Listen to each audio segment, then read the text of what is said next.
invitación. Gracias, Dios, porque nos has traído a tu casa. Gracias porque estás aquí en medio nuestro, eres nuestro invitado de honor. Gracias por acompañarnos y recibir la alabanza y la adoración de nuestros corazones. Te pedimos, Señor, puedas seguir con nosotros y que tú puedas darnos tu palabra en esta mañana, Señor. Bendícenos, alienta nuestro corazón, enséñanos, oh Dios. Gloria y honra para ti, mi Dios, en el nombre poderoso de tu amado Hijo Jesús. Amén. Bueno, mis hermanos, la verdad es que pues me siento gozosa, complacida de que me hayan invitado para predicar en esta mañana. Le doy muchísimas gracias al Señor y de verdad estoy pues gozosa. Yo creo que a todo el mundo le encanta que lo inviten, ¿verdad que sí? A cualquier cosa, a un paseo, a una comida. Siempre nos agrada que nos inviten, que nos tomen en cuenta para algo, ¿verdad? Sobre todo la comida. Ah, bueno, sí, también. Es así. Gracias al Señor, pues, por la invitación. Y sabemos que también a nuestro amado Jesús, como era un ser humano sociable, también le gustaban las invitaciones. Él también estaba agradado por todas las invitaciones que podía recibir. Entonces, además de eso, él tenía muchas actividades. En vista pues de su propósito, de lo que él hacía, las actividades de Jesús eran múltiples. Al parecer no tenía ni descanso. Podemos ver en este capítulo 7 que estamos desarrollando de Lucas, cómo la actividad de Jesús era bastante productiva. Vemos cómo el centurión con su siervo enfermo recibe la atención de Jesús. Aun cuando el centurión se siente como un tanto reprimido porque dice, no soy digno de que tú llegues a mi morada, no soy digno de que tú entres a mi casa. Di la palabra y mi siervo será sano. Y dice Jesús, oye, no he encontrado una fe tan grande que piense que, o que crea que solamente con yo decir la palabra ya está hecho. Y así le dice Jesús al centurión,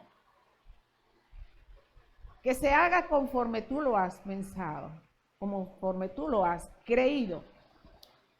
La fe es importante.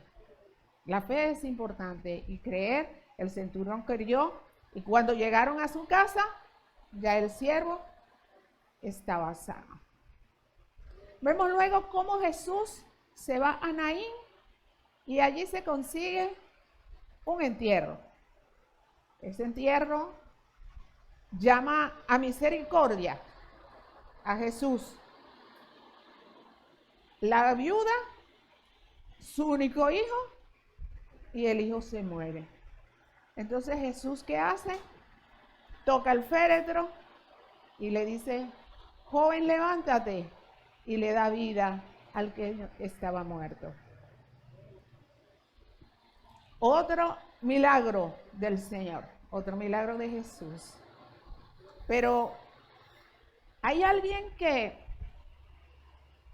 aun cuando tenía certeza de quién era Jesús, le dice a dos de sus discípulos, vayan a donde Jesús y pregúntenle si él es el Mesías o hay que esperar a alguien más. Tal vez dudó, eso no lo sabemos. Tal vez dudó, ¿por qué? Porque viendo la actitud de Jesús, Jesús pregonaba amor, hacía los milagros Pero en general, el pueblo de Israel lo que quería era un Mesías conquistador, un Mesías que le salvara del yugo romano. Eso era lo que ellos deseaban y por lo tanto también Juan tenía ciertas formas. Juan era rudo para la predicación. Sin embargo, Jesús, a pesar de que también era muchas veces duro, tenía mucho amor y mucha misericordia para dar.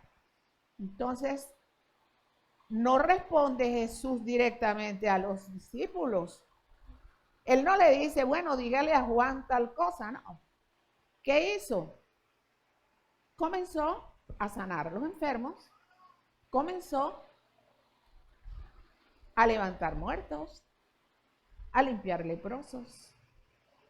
Y luego les dice, vayan y díganle a Juan lo que han visto y oído. Hechos, hechos. No solamente era la palabra de Jesús, que valía mucho, eran los hechos. Por supuesto, Juan sabía lo que el profeta Isaías había dicho, allá en Isaías 35, 5 y 6. Los sordos oyen, los ciegos ven, los cojos andan, los muertos resucitan, y a los pobres se les proclama el evangelio. Y la gloria sea para el Señor. Eso era lo que tenía que decirle los discípulos a Juan. Y esta respuesta, por supuesto, iba a ser más que contundente. ¿Por qué? Como les digo, ya Juan conocía lo que Isaías, el profeta Isaías, había proclamado. Era la certeza. Y estaba Juan convencido entonces de que Jesús era el Mesías prometido, de que Jesús era el verdadero Mesías y que no había que esperar a más nadie. Que el pueblo de Israel no lo recibió, vaya, cierto, no lo recibió. Pero también los designios de Dios y los propósitos de Dios son insondables. Aquí estamos nosotros para decirlo, porque si el pueblo de Israel no hubiera fallado, no hubiese habido cabida para los gentiles. Pero nosotros estamos aquí y damos testimonio de que esa reacción del pueblo de Israel, bueno, tuvo un provecho. Los gentiles entran en la salvación. La salvación no es solamente para el pueblo de Israel, la salvación es para todos los seres humanos. Por todos Cristo murió. Y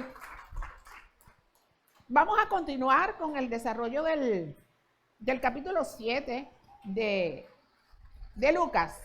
Busquen allí sus Biblias y vamos a leer desde el versículo 36 hasta el versículo 50. Dice la palabra del Señor. Uno de los fariseos rogó a Jesús que comiera con él. Y habiendo entrado en casa del fariseo, se sentó a la mesa. Entonces una mujer de la ciudad, que era pecadora, al saber que Jesús estaba a la mesa en casa del fariseo, trajo un frasco de alabastro con perfume. Y estando detrás de él a sus pies, llorando, comenzó a regar con lágrimas sus pies y los secaba con sus cabellos. Y besaba sus pies y los ungía con el perfume. Cuando vio esto el fariseo que lo había convidado, dijo para sí, si este fuera profeta, conocería quién y qué clase de mujer es la que lo toca, porque es pecadora. Entonces, respondiendo Jesús le dijo, Simón, una cosa tengo que decirte. Y él le dijo, di maestro. Un acreedor tenía 2 deudores. Uno le debía 500 denarios y el otro 50. No teniendo ellos con qué pagar, perdonó a ambos. Di pues, ¿cuál de ellos lo amará más? Respondiendo Simón dijo, pienso que aquel a quien perdonó más. Él le dijo, rectamente has juzgado. Entonces, mirando a la mujer, dijo a Simón, ¿ves esta mujer? Entré en tu casa y no me diste agua para mis pies, pero ella ha regado mis pies con lágrimas y los ha secado con sus cabellos. No me diste beso, pero ella desde que entré no ha cesado de besar mis pies. No ungiste mi cabeza con aceite, pero ella ha ungido con perfume mis pies. por lo cual te digo que sus muchos pecados les son perdonados, porque amó mucho. Pero aquel a quien se le perdona poco, poco ama. Y a ella le dijo, tus pecados te son perdonados. Los que estaban juntamente sentados a la mesa comenzaron a decir entre sí, ¿quién es este que también perdona pecados? Pero él dijo a la mujer, tu fe te ha salvado, ve en paz. Gloria a Dios. Fíjense, comenzamos la lectura, uno de los fariseos, uno de tantos. Los fariseos generalmente andaban en el grupo donde estaba el Señor, porque ellos tenían una conducta así un poco, vamos a decir, belicosa. ¿Quiénes eran los fariseos? Los fariseos fue un grupo que se creó después de la guerra de los macabeos. Esto al finalizar casi el periodo intertestamentario, en esos años de silencio. Este grupo era un grupo, vamos a decir, político religioso. Ellos pertenecían al Sanedrín y se ocupaban de enseñar la ley. Ellos creían, el término fariseo viene del arameo parash, tiene un significado muy específico, separado, pero separado con la idea de no contaminarse. Ese es el significado de su nombre. Ellos creían en la resurrección, no así los saduceos. Ellos creían en la resurrección, creían en un Dios omnipotente, en un Dios omnipresente, un Dios que es toda justicia y misericordia, un Dios que amaba a sus criaturas, pero que les exigía que estuvieran en sus caminos. Ellos tenían una conducta un poco ambigua, Ellos no creían en Jesús, pero siempre andaban, como quien dice, a la caza de cualquier detalle. Y Jesús los tenía muy bien catalogados a ellos. Vamos a leer un poquito atrás, en el mismo capítulo 7. Vamos a ir al versículo 31. Vamos a ver qué es lo que dice Jesús con respecto a estos hombres. Porque fíjense que Jesús le estaba hablando a la multitud y les está diciendo lo bueno que es Juan el Bautista. Pero ¿qué pasa? Que siendo muchos los que creyeron en el bautismo de arrepentimiento de Juan, no así los fariseos. Ellos se consideraban que como eran linaje de Abraham, ellos no tenían por qué arrepentirse y no tenían por qué pedir perdón y mucho menos bautizarse con el bautismo de Juan. Ellos no creían eso, y por lo tanto no lo hicieron. Pero entonces, ¿qué dice Jesús? Agregó el Señor. ¿A qué pues compararé a los hombres de esta generación? ¿A qué son semejantes? Semejantes son a los muchachos sentados en la plaza que se gritan unos a otros y dicen, os tocamos flauta y no bailasteis, os entonamos canciones de duelo y no llorasteis. Vino Juan el Bautista, que ni comía ni bebía vino, y decís, demonio tiene. Vino el Hijo del Hombre, que come y bebe. Y decís, este es un hombre comilón y bebedor de vino, amigo de publicanos y de pecadores. No te gusta ni lo uno ni te gusta lo otro. Eres una persona indecisa, eres una persona inconforme, eres una persona que duda, eres una persona que hasta incrédulo. Estos eran los fariseos. Jesús los tenía bien catalogados. Jesús ya sabía quiénes eran ellos y por eso tenía bien claro. Ahora nos preguntamos, ¿verdad? Y si los fariseos tenían ese pensar, ¿por qué razón este fariseo llamado Simón invitó a Jesús a su casa? Si él no creía, si él no tenía en esos pensamientos, ¿por qué lo invitó? Como que algo medio raro había ahí, ¿verdad? Seguramente estaba como buscando la manera de hallarle un fallo a Jesús, a lo mejor digamos, por curiosidad, malicia. Sí, seguramente algo. Y vamos a ver que más adelante nosotros podemos de verdad considerar que sí, esa era la intención, por la forma como él se comportó con Jesús. Entonces, lo invitó, pero lo invitó con una doble intención. ¿Por qué? Porque como decía Jesús, eran gente de doble cara, eran gente de hoy aquí una cosa y mañana otra, inconformes. Entonces, por esa razón, él invitó a Jesús para ver en qué fallaba y a ver si él le podía encontrar alguna falta. Pero también podemos pensar, bueno, pero ¿y Jesús por qué aceptó? ¿Verdad? ¿Por qué aceptó Jesús la invitación? Bueno, como les dije al principio, a todos nos encanta que nos inviten, pero seguro que no era por la invitación en sí. Jesús conocía el corazón del hombre. Y en Juan 2, 1, 23 y 25, nos dice así: mientras estaba en Jerusalén en la fiesta de la Pascua, muchos creyeron en su nombre a ver las señales que hacía. Pero Jesús mismo no se fiaba de ellos, porque los conocía a todos y no necesitaba que nadie le explicara nada acerca del hombre, pues él sabía qué hay en el hombre. Jesús sabía lo que hay en el hombre en general. Jesús conoce el corazón del hombre. Y por supuesto conocía también el corazón de Simón. Él sabía las intenciones que tenía Simón para con él. Sin embargo, aceptó. ¿Por qué aceptó? Bueno, vamos a ver dos cosas. Uno, el propósito de Jesús aquí en la tierra. Y dos, una oportunidad. Propósito. ¿Cuál es el propósito de Jesús? Veamos lo que nos dice Juan 1.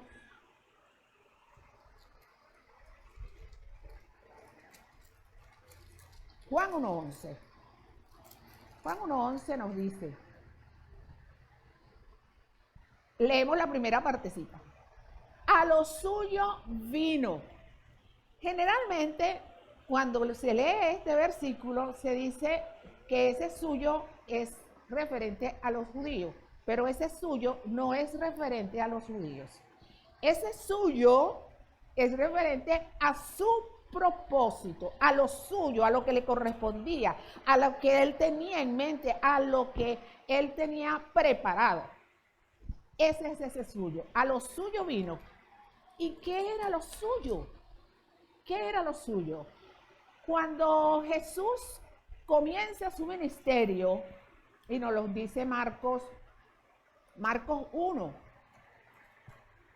En Marcos 1 nos dice cómo comenzó Jesús a declarar su ministerio.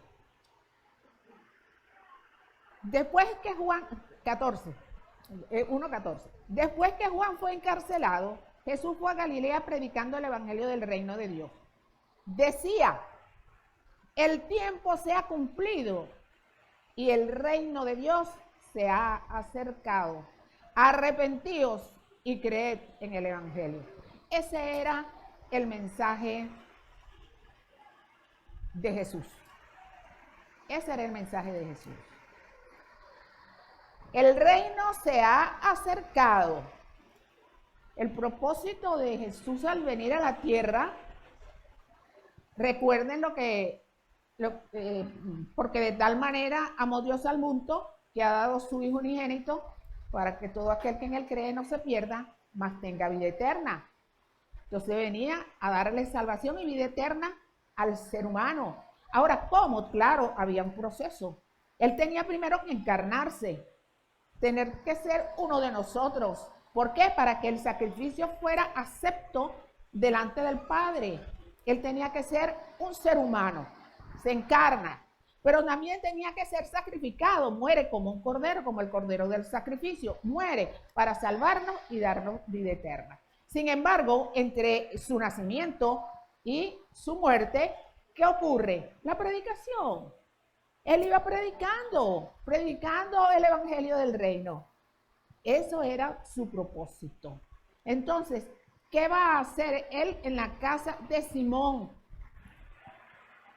Él va con su propósito. Él va con su propósito. Predicar el evangelio. Ahí iba a haber mucha gente que no creía en él. Y ahí viene la segunda causa. La oportunidad. Oye, esa es una oportunidad muy buena para predicarle a toda esa gente, para ver qué sucedía allí, para ver a cuántos se salvaban, cuántos se arrepentían, porque el arrepentimiento era algo fundamental.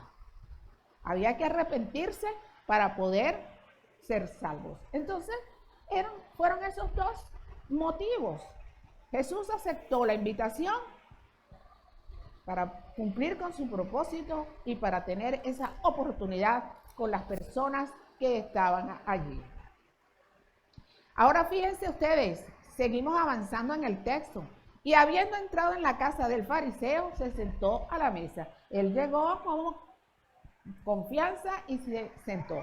Ahora fíjense, las mesas que ellos usaban para comer no eran como las mesas nuestras, que tenemos bien sea larga, bien sea redonda, una silla y metemos las piernas debajo de la mesa. No, esa no era la mesa. Ellos tenían una mesa, en la mesa nuestra son altas, esas mesas tendían a ser bajas y se sentaba en una especie de divanes donde la parte delantera estaba cerca a la mesa, pero el resto del cuerpo, ellos estaban semiacostados, el resto del cuerpo estaba hacia afuera, de manera que la mujer cuando llegó encontró con facilidad tomar los pies. ¿Ve? Si hubiera estado debajo de la mesa, le hubiera sido un poquito difícil, pero así tenía las piernas hacia afuera y ella pudo hacer lo que hizo. Ahora bien, entonces una mujer de la ciudad que era pecadora, no nos dicen si era Luisa, si era Carmen, no nos dice quién era. Realmente no importa quién era, no importa el nombre de la persona, no importaba. Pero sí había algo que importaba y lo dice, era pecadora. Cuando dice era pecadora, no es que, bueno, injurió a alguien o se robó algo, no. Se refería a que era una prostituta. Era una mujer pecadora, una mujer, como dice, pues una mujer pública, ¿verdad? Ahora bien, ¿qué podemos pensar de la actitud de esta mujer? Como decía el hermano esta mañana, ella tenía que haber conocido a Jesús. De hecho, ella tenía que haber conocido a Jesús previo a este evento. Ahora, fíjense, si nosotros nos vamos al capítulo 8 de Lucas, el primer versículo dice así: aconteció después que Jesús iba por todas las ciudades y aldeas, predicando y anunciando el evangelio del reino de Dios. Lo acompañaban los 12 y algunas mujeres que habían sido sanadas de espíritus malos y de enfermedades. Claro, ahí después nombra algunas mujeres importantes, pero ¿qué podemos pensar? Aquí nos está dando una aclaratoria. ¿Qué podemos pensar? Esta mujer seguro que andaba en el grupo. Esta mujer escuchó de Jesús, esta mujer se acercó, esta mujer estuvo en el grupo, esta mujer oyó el mensaje, oyó la predicación y algo aconteció en ella, algo pasó en su interior. El mensaje no quedó en vacío, el mensaje llegó. Y esta mujer se sintió conmovida, esta mujer se sintió arrepentida de su vida porque reconocía que su vida era una vida de pecado, una vida que merecía, que necesitaba cambiar. Es por eso que entonces esta mujer siente en su corazón demostrarle a este varón el agradecimiento de su corazón por haberle hecho sentir, pedir perdón por su vida, pedir perdón por lo que había hecho y de necesitar cambiar, porque esa es la otra parte, necesitar cambiar. El arrepentimiento no es remordimiento, que tú, ay, lo siento, no, el arrepentimiento te lleva al cambio, a la transformación. Entonces, ¿qué pasa con esta mujer? Ah, bueno, ella pues preparó su frasco, porque fíjense ustedes, entonces una mujer de la ciudad, que era pecadora, al saber que Jesús estaba a la mesa en casa del fariseo, oye, ella estaba esperando una oportunidad. Ella estaba esperando, bueno, aquí está en una casa, porque ¿qué pasa? Que cuando Jesús estaba, vamos a decir, al campo, era mucha gente y no podía ella hacer lo que ella quería, que era adorarle. Entonces, ¿qué sucede? Este era el momento apropiado. Jesús en una casa, Jesús comiendo, oye, no, ni mandado a hacer. Esta era la oportunidad que ella estaba esperando. Entonces, agarra su frasco y se va inmediatamente a la casa del fariseo. Ella no pidió permiso, ella entró, ella llegó y se postró a los pies de Jesús. Fíjense lo que empieza, dice, y estando detrás de él a sus pies, llorando comenzó a regar con lágrimas sus pies y los secaba con sus cabellos y besaba sus pies y los ungía con el perfume. Dice acá que era un perfume, un frasco de alabastro. El alabastro era una piedra translúcida, de una especie de mármol, que se utilizaba para hacer frascos que contenían perfume, y perfumes sumamente costosos. Generalmente era el perfume de nardo. Aquí no dice de qué perfume se trataba, pero era un perfume costoso. Ya por el frasco era un perfume costoso. Y ella vino dispuesta no solamente a ponerle unas gotitas y esperar, bueno, con unas goticas y ya yo el resto me lo conservo. No, ella vino dispuesta a derramar su frasco. Ella vino dispuesta a adorar. Ahora bien, ¿a quién iba a adorar? Porque ella tenía que haber tenido a Jesús en un alto concepto para poder venir, querer adorarle y venir a hacer lo que hizo. Ella tiene que haber creído, no lo dice, tiene que haber creído que Jesús era el Hijo de Dios. Para ella sentir el arrepentimiento y para ella sentir la necesidad de adorarle, para ella sentir la necesidad de postrarse a sus pies. Es por eso que esta mujer no pierde la oportunidad, llega al momento, llega y derrama sus lágrimas como diciendo, estoy aquí, mi vida ha sido un desperdicio, estoy arrepentida. Era un completo arrepentimiento de esta mujer. Entonces llora y llora sobre los pies de Jesús, derrama sus lágrimas y seca sus lágrimas, sus pies con su cabello. Derrama el perfume en los pies de Jesús. Realmente hay que ver algo también. Es cierto, ella era una mujer pecadora, una mujer pública. Pero la época no le permitía a la mujer muchas cosas. Ella como mujer estaba transgrediendo muchas normas al llegar ahí en un lugar donde estaban reunidos un montón de hombres. Las mujeres, aunque fueran pecadoras, no se soltaban el cabello en público, mucho menos delante de los hombres. Sin embargo, ella no tuvo reparo. Se quitó su manto y con sus cabellos extendidos limpió los pies de Jesús.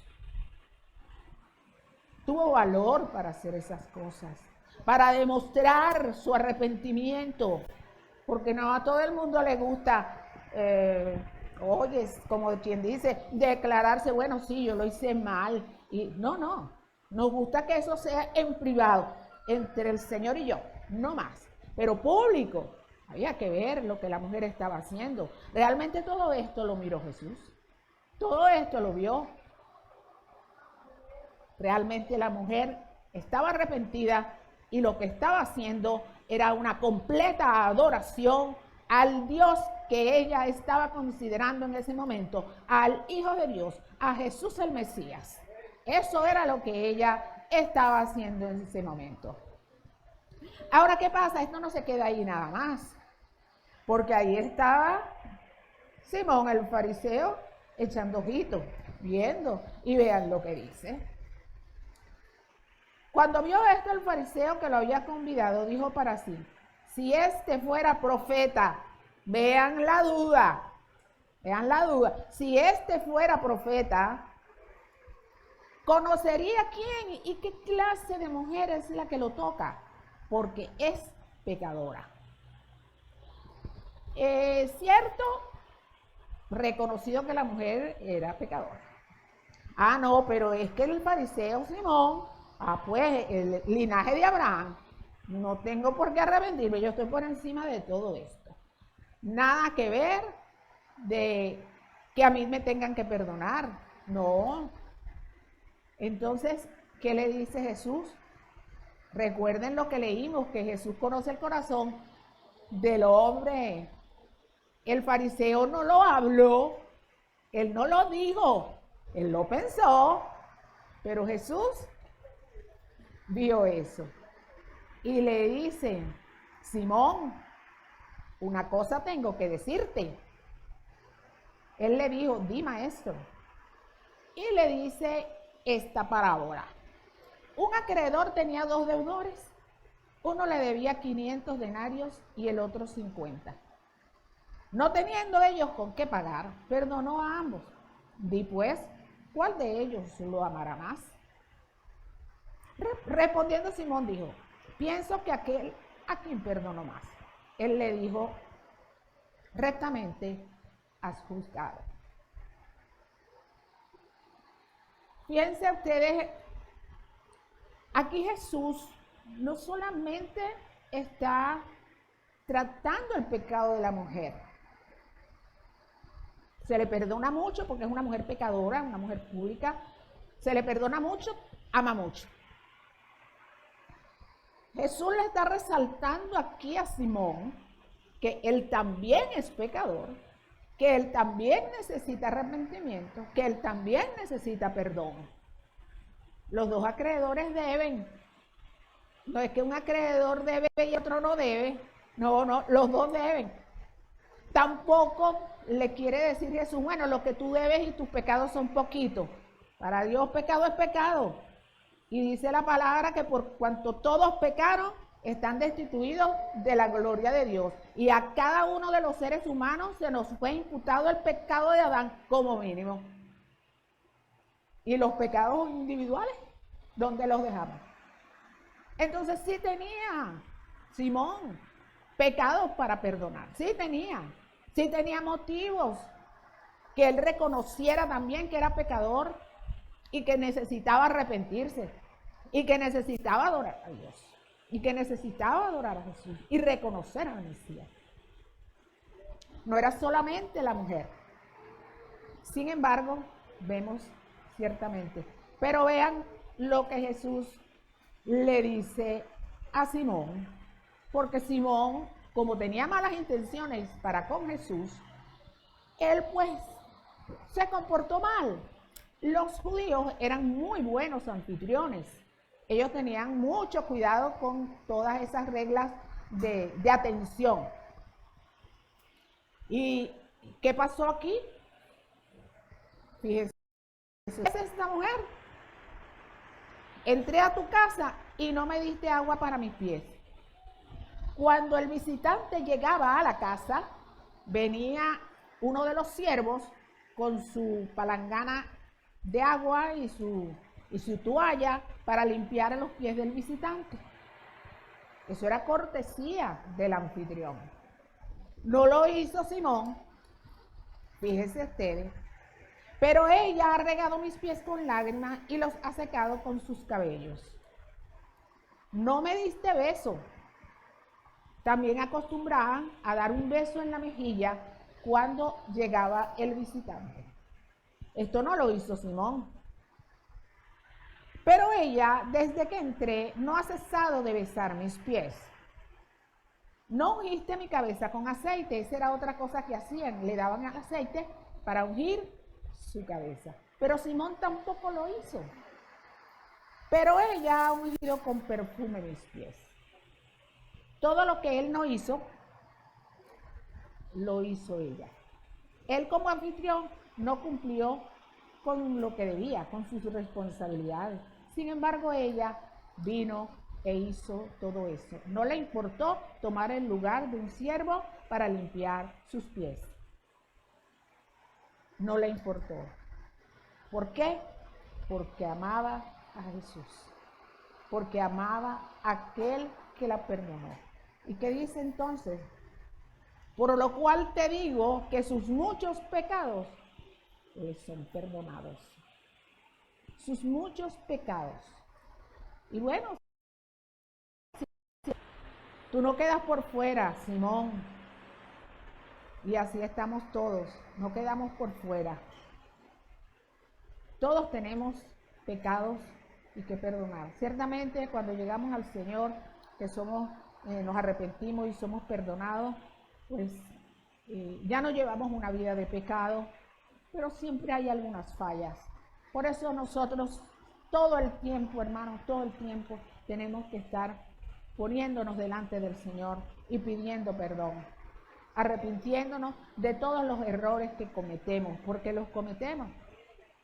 No cometeremos más errores cuando estemos en la presencia del Señor, pero aquí en este cuerpo seguiremos fallando. No una vida de pecado porque hemos muerto al pecado, pero sí una vida en la cual fallamos. Es por eso que entonces debemos siempre arrepentirnos. Y le dice a la mujer, tus pecados te son perdonados. Pero fíjense, la gente como siempre murmurando. ¿Y quién es este que también perdona pecados? Todavía con todo lo que había acontecido, eso está como lo que dice en Apocalipsis, cuando ya en los últimos tiempos, con todas las pestes y todas las cosas que están sucediendo, y dice, y los hombres no se arrepentían. Así mismo, dureza de corazón.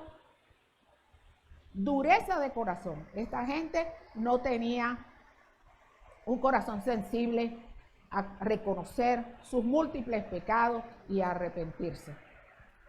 Sin embargo, Jesús le dice a la mujer, tu fe te ha salvado, ve en paz. Vemos cómo pues aquí en este acto, en esta circunstancia que aconteció, también Jesús tuvo la oportunidad con su actuación de mostrarle a la gente a lo que él había venido, a predicar las buenas nuevas de salvación, el arrepentimiento para perdón de pecados. Esto es fundamental, arrepentimiento para perdón de pecados. Podemos ver, hermanos, a través de todo este estudio, tres cosas importantes que nosotros podemos aprender. Uno, que debemos ser personas íntegras, personas verticales, de una sola cara. No personas que hoy dicen una cosa y mañana otra, que dudan y que hasta pueden llegar a ser incrédulos. Debemos tener una vida de rectitud delante del Señor, hacer las cosas como a Él le agradan. En segundo lugar, nosotros debemos tener claro nuestro propósito como seguidores de Jesús. Así como Jesús tenía claro su propósito, nosotros también debemos tener claro nuestro propósito. ¿Cuál es nuestro propósito? Como nos dice Marcos 16:15, ir por todo el mundo y predicar el Evangelio. Ese es nuestro propósito, predicar el Evangelio. Y a eso nosotros nos debemos siempre asumir. Aprovechar las oportunidades, como lo dice Pablo. Aprovechando cada oportunidad.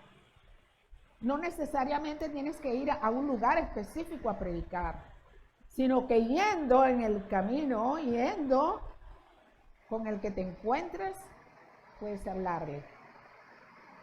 Con la persona que lo necesita, puedes ayudarle, puedes hablarle. O sea, ese es nuestro propósito, predicar el Evangelio a toda criatura. Y 3, debemos ser buenos adoradores. Buenos adoradores. Así como esta mujer vino y rompió su frasco de alabastro y perfumó los pies de Jesús. Así debemos nosotros perfumar el trono de la gracia. Así debemos nosotros, con nuestra adoración y nuestra alabanza, perfumar.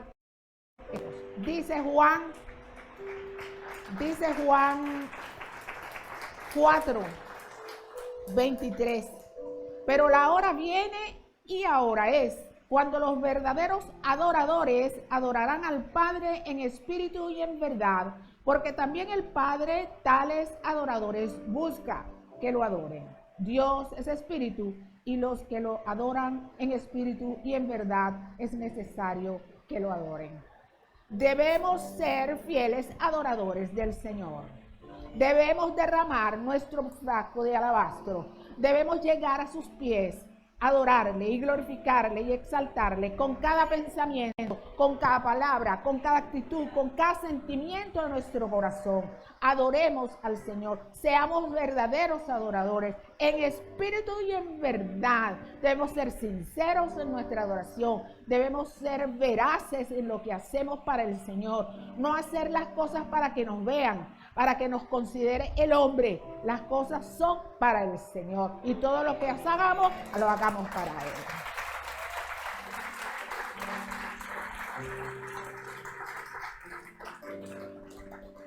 Es necesario, hermanos, que nosotros pongamos nuestra mirada en el Señor, que le adoremos, que le exaltemos, que le honremos, que hagamos su voluntad, para que Él se sienta agradado, para que Él se sienta complacido y pueda decir, no, este es mi Hijo amado en quien tengo complacencia. Hagamos las cosas para adorar al Señor.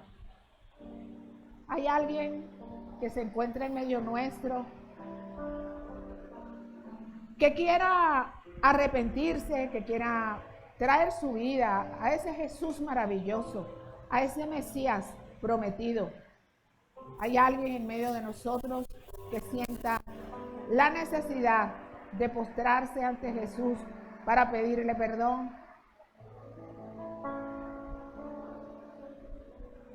Son todos cristianos, son todos creyentes. Que el Señor les bendiga. Vamos a ponerlos de pie para orar.